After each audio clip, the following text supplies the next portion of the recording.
بسم الله الرحمن الرحیم. یو ورور پوښتنه کړې ده، وایي موږ دلته ترکیې ته پر قاچاقي لارو باندې راغلي یو. دلته آزاد ګرځو، خواري کاږو، کله کله یو لمونځ راڅخه قضا سي، هغه بیا بېرته راوګرځوو. زموږ دغه پیسې چې موږ یې ګټو دغه څنګه دي؟ د دغه ورور د پوښتنې په جواب کې باید ووایم چې د الله تبارک وتعالی مځکه پراخه ده، پر دې مځکې باندې حد او حدود راچاپېره نسته، هېڅوک د الله د مځکې څخه د بله ځایه څخه راګرځولی نسي.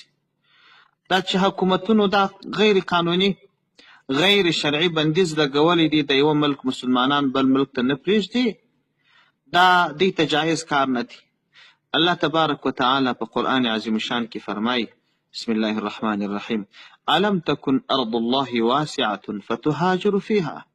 آیا د الله مځکه پراخه نه ده چې تاسو هجرت پکښې کړی وای؟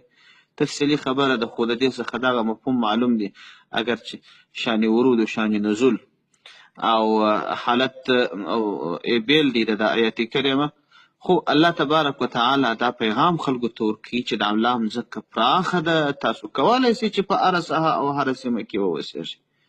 نو که ستا مقصد دا وي چې زه بې اجازې راغلی یم نو ما ته به دلته خواري کول جایز نه وي، خو جایز دي.